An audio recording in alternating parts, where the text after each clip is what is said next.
oras na ito ay bibigyan po natin ng pagpapaliwanag ang kahalagahan ng pag-divulge for transparent public information hinggil po sa kalagayang pangkalusugan ng presidente ng bansa.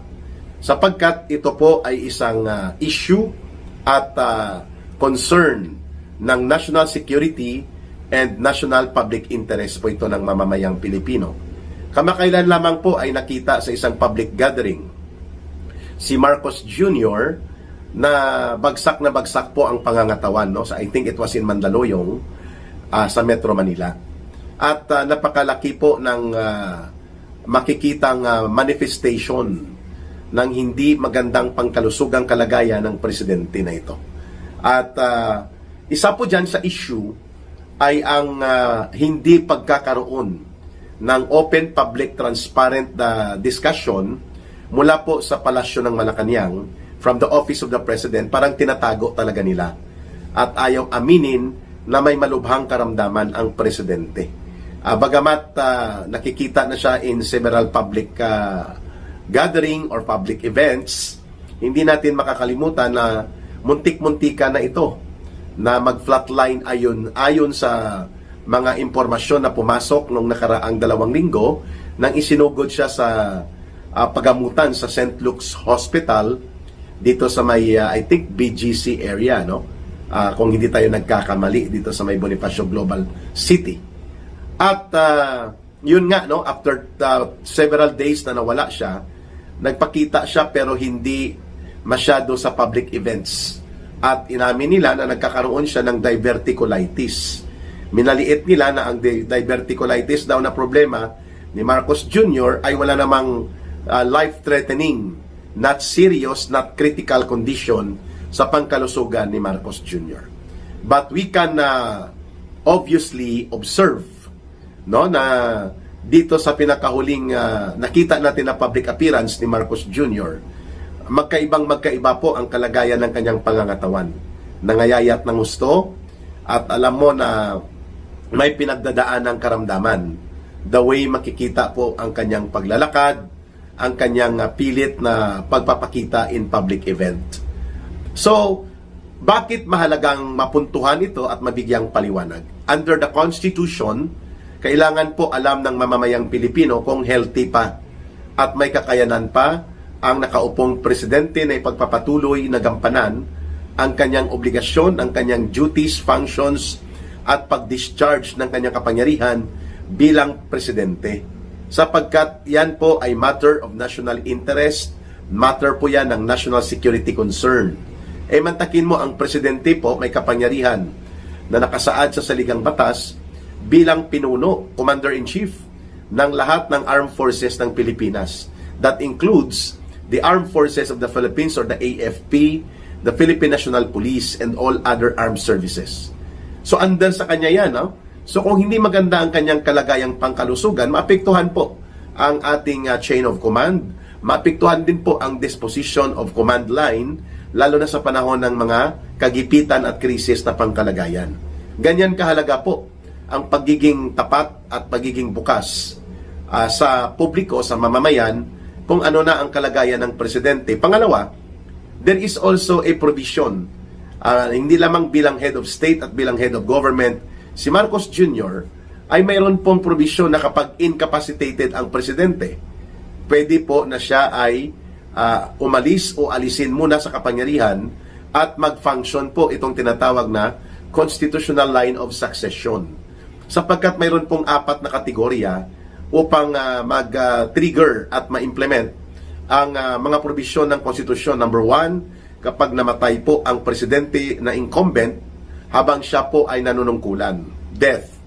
Number 2, kapag siya po ay nag-resign o kusang loob na bumaba. So, resignation is another category ng mababakante po ang office of the president. Number 3, kapag siya po ay na-impeach at na-convict sa impeachment court sa Senado at na-remove from power through impeachment. At ang pang-4, incapacity. So, ang incapacity pwedeng temporary or permanent incapacity.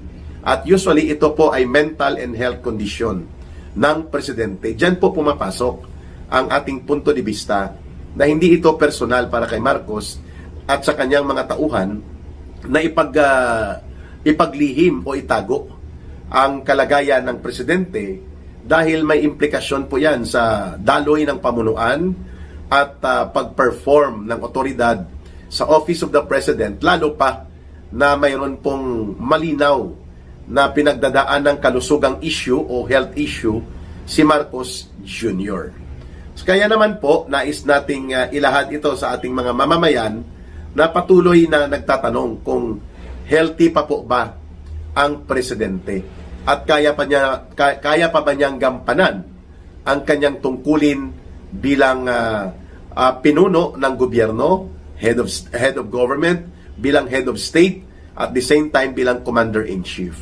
Sapagkat may nakasaad naman po sa ating saligang batas na kapag hindi nakakayanin ng presidente, halimbawa hindi siya nag-resign, hindi siya namatay o hindi siya na-impeach, pero malinaw na hindi niya kaya physically and mentally na ipagpapatuloy pa ang duties and functions and the discharge of power and authority of the president, matrigger po ang succession line in which ang vice presidente po ang mag-assume bilang presidente, at yan po ay dapat malinaw sa kay Marcos Jr. that he does not own or he does not have the exclusive authority sa pagka-presidente kung hindi na kaya ng kanyang pangkalusugan na kalagayan.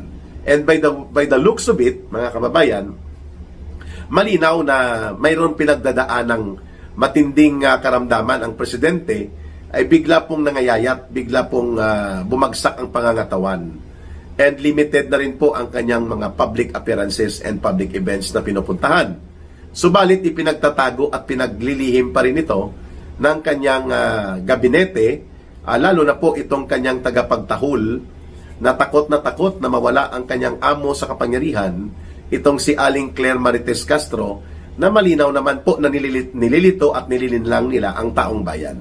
Hinggil po sa usapin kung fit to govern and fit to discharge and perform his duties and function pa ang presidente. Antayin pa siguro nilang pumantay ang dalawang paa ni Marcos para aminin na talagang lugmok na ang kalusugan ni Marcos Jr. at wala na siya.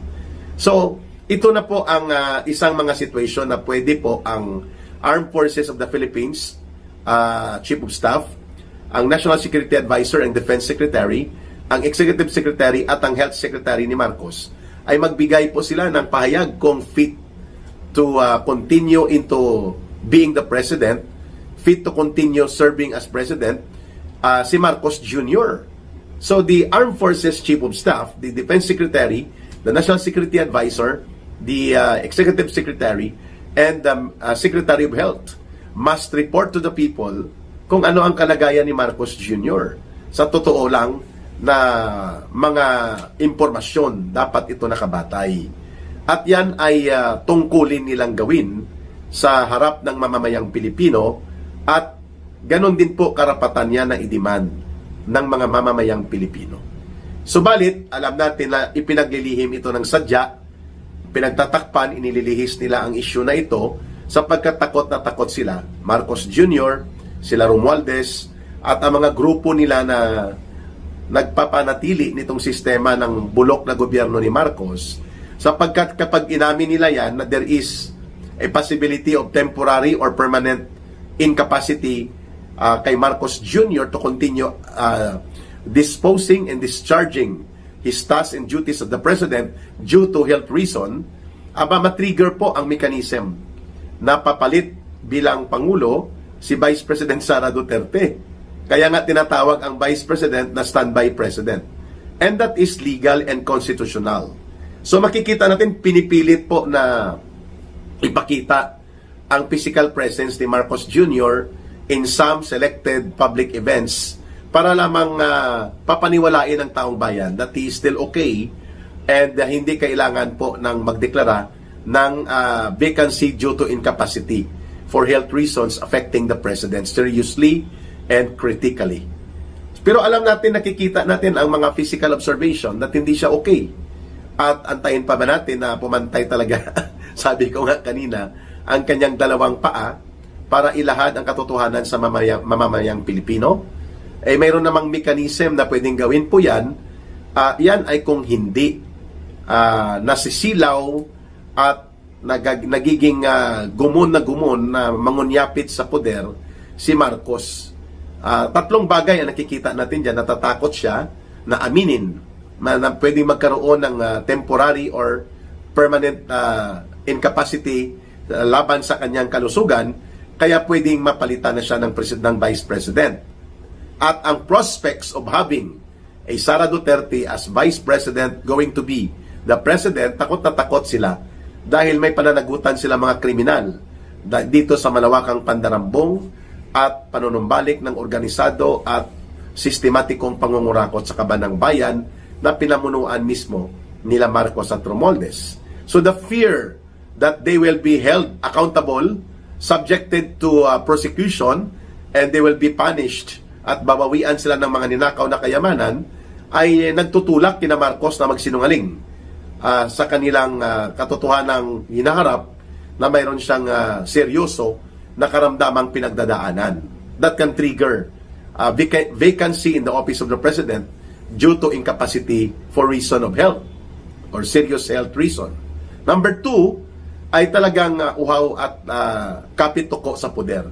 Itong sila Marcos, hindi lamang dahil takot na takot sila na balikan ng panibagong administrasyon o gobyerno na mabubuo pagkatapos na maalis siya sa kapangyarihan, talagang ayaw niyang umalis sa kapangyarihan until mahininga pa siya na kayang ibuga. Yan ang dahilan kung bakit pinagtatakpan, ipinaglilihim nila ang totoong kalusugang pangkalagayan ni Marcos Jr.